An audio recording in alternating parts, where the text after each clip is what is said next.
Hello there. Today I'm playing this game. Yeah, so I also, there's this ride called Cyberspace Mountain, where it's basically like you create your own roller coaster. You can do like flips and twists, you can do like this infinity sign, you can do one of those crazy maneuvers, but never did any of that. I just had a fairly standard ride, just some turns, some twists, nothing crazy, you know, a high hill that you drop down. It's pretty cool.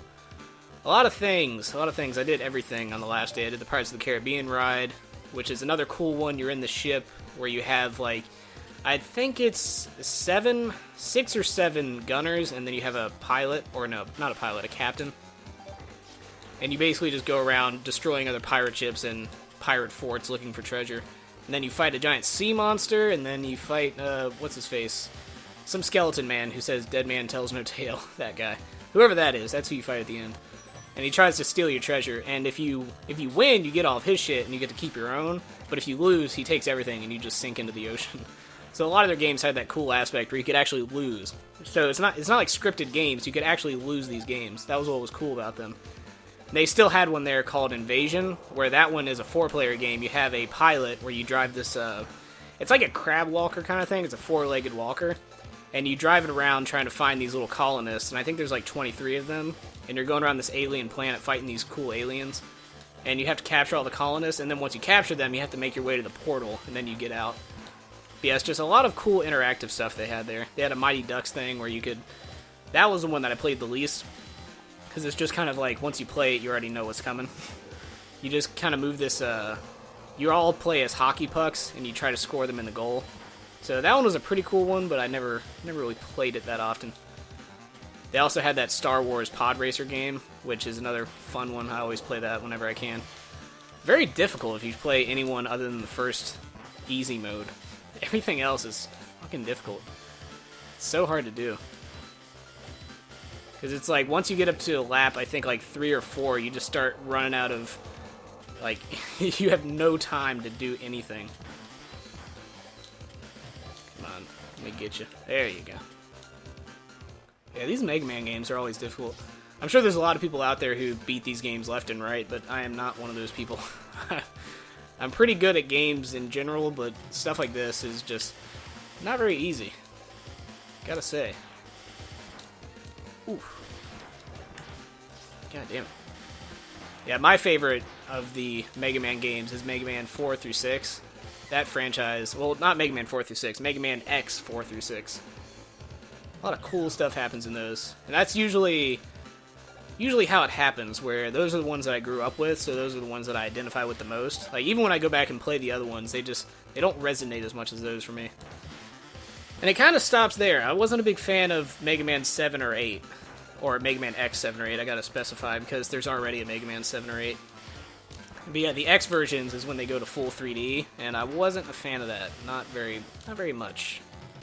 I'm more of the 2D Mega Man games. I do like Mega Man Legends, that's a fun one. But it doesn't have the same quickness, same speed as these ones do. That's what I like about these platformers.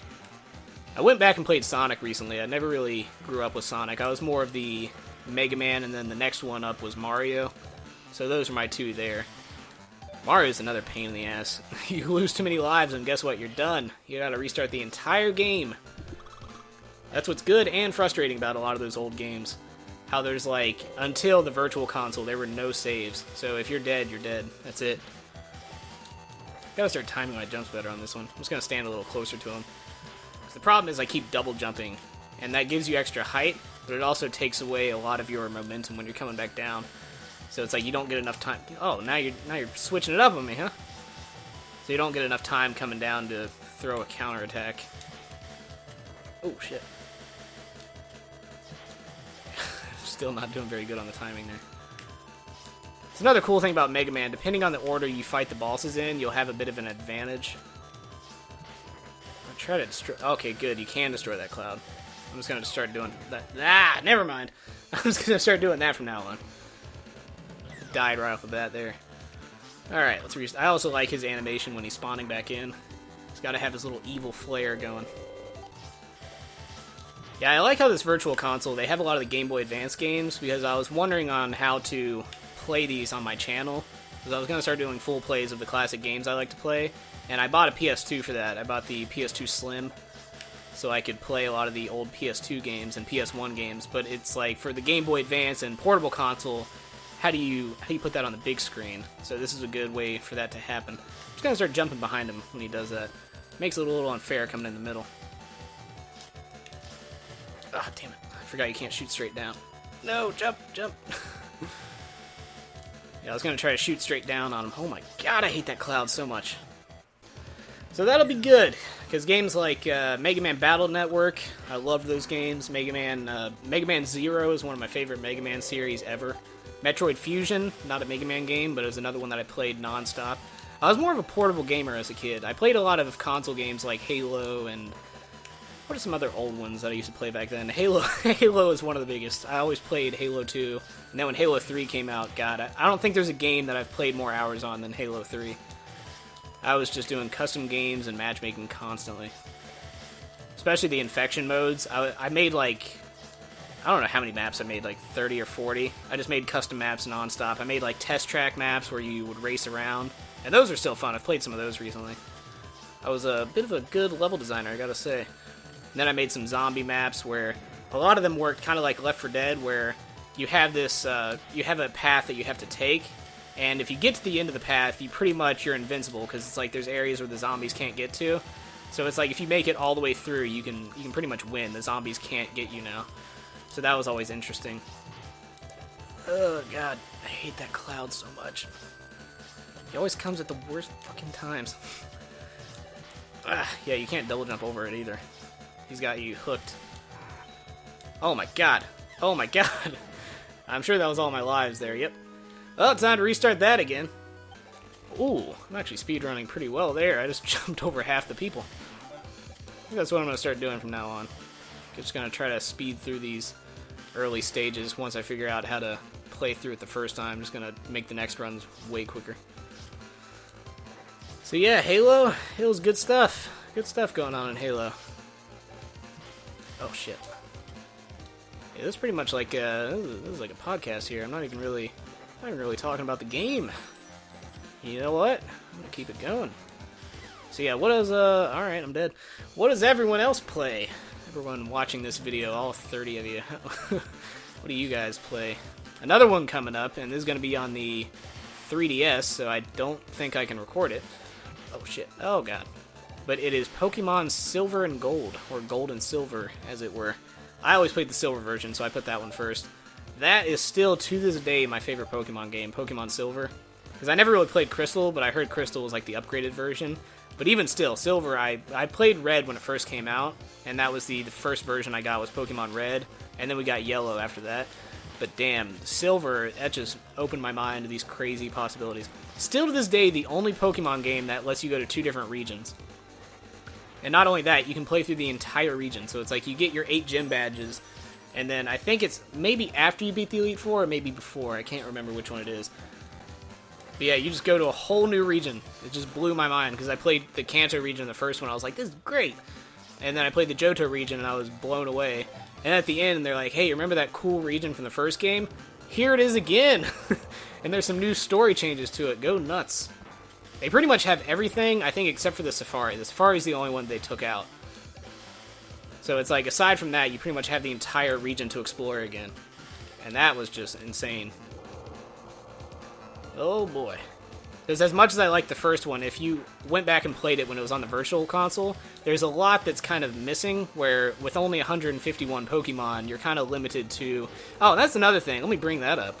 People always say the original 150. It is not 150. Where the hell do you think Mew... You think Mew's one of the starter Pokemon for the second generation? No, he's at the very end. He is 151. He is not in the second generation. Because a lot of people said, oh, you can't get Mew until you link up your red, blue, or yellow up to a second-gen game, so it doesn't count. It's like, okay, well then how the hell do you explain in the Virtual Console you can still use the Mew glitch, and Gold and Silver are nowhere to be seen? So yeah, how do you explain that? He is a part of the original 151. He's even in the Pokédex when you catch him.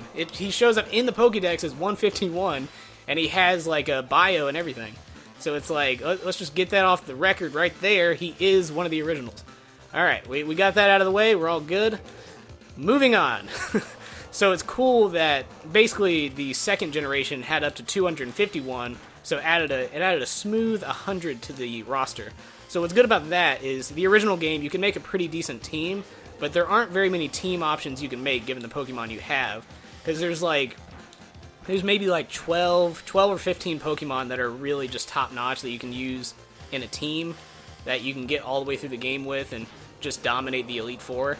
But aside from that, you're kind of left with ones that don't really do very much outside of those Pokemon. So the good thing with Gen 2 is with 251 Pokemon and 2 new types, the Steel and Dark type, you now have more options. So your team's no longer limited to, oh, let me put a Nidoking in there, let me put a Rhydon, Alakazam.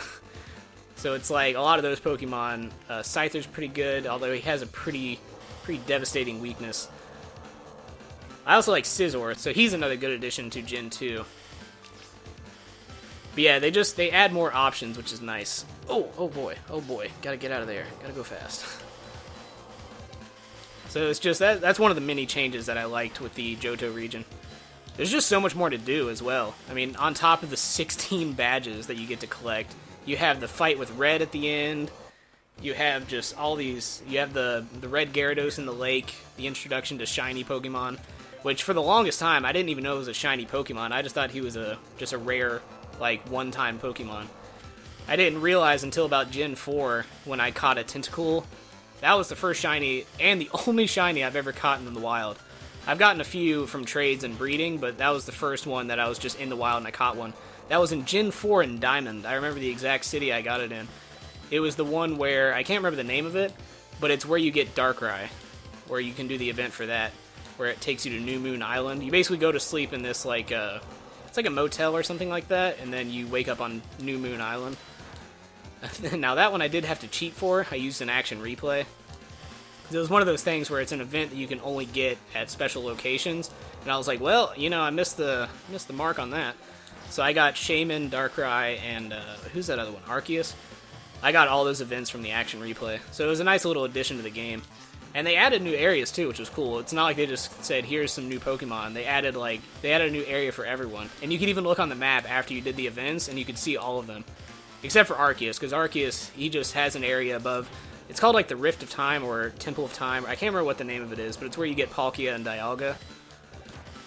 So yeah, Gen 4, looking back on it, it was pretty cool, but I do think it was one of my least favorites out of all of them. Because first one is obviously 2. I love that one. I would say 1 is probably second behind there. Or Sun and Moon. I really liked Sun and Moon. A lot of people were divided on that because it changed so much. But I really enjoyed it. Oh, this guy's killing me. Yeah, I'm not doing well in this level.